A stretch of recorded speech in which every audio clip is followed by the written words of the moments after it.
கர்த்தருடைய பரிசுத்த நாமத்துக்கு ஸ்தோத்திரம் உண்டாவதாக. எசையா தீர்க்கதரிசியின் புத்தகம் 42வது அதிகாரம் அதனுடைய 8வது வார்த்தையிலே நாம் இப்படி வாசிக்கிறோம். நான் கர்த்தர், இது என் நாமம், என் மகிமையை வேறொருவனுக்கும் என் துதிய விக்கிரகங்களுக்கும் கொடேன் என்று சொல்லி தீர்க்கதரிசி எழுதுகிறார். அருமையான தேவனுடைய பிள்ளைகளே, தேவன் எங்கே சொல்லுகிறது? தேவனுடைய மகிமை.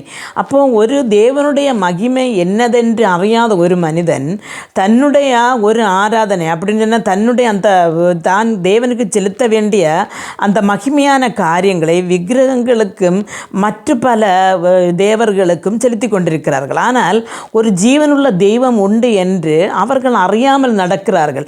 பிரியமான தேவனுடைய பிள்ளைகளே, ஆனால் தேவன் சொல்லுகிறது, என்னுடைய மகிமையை நான் வேறொருவனுக்கு விட்டு கொடுக்க மாட்டேன், நான் வேறொரு மனுஷனுக்கு விட்டு கொடுக்க மாட்டேன் என்று சொல்லுகிறார்.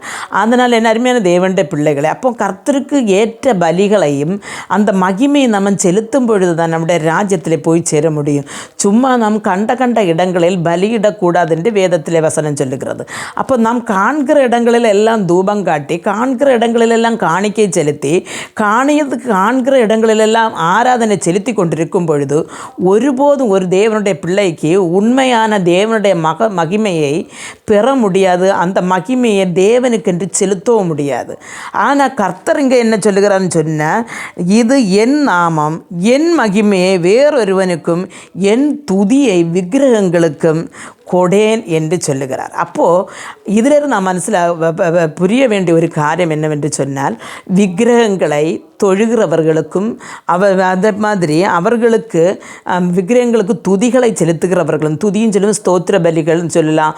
அதே மாதிரி தான் அவர்களுக்கு காணிக்கைகள் செலுத்துகிறது. இப்படி யார் செய்தாலும் கண்டிப்பாக அவர்களுக்கு தேவனுடைய ராஜ்யத்தில் பிரவேசிக்க முடியாது. கர்த்தர் இதைகளை வரவிருக்கிறார் என்று வேதம் சொல்லுகிறது.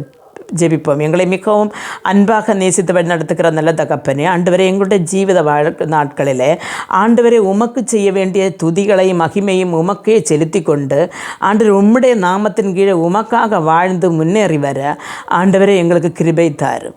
ஆண்டவரே, எங்களை உமது வலதுகரம் பிடித்து ஆண்டவரே நிறைங்களை நடத்தும். இயேசு கிறிஸ்துவின் நாமத்தில் ஜெபிக்கும் போது ஜெபத்தை கேட்டு பதில்தாரும் ஜீவனுள்ள தகப்பனே, ஆமேன்.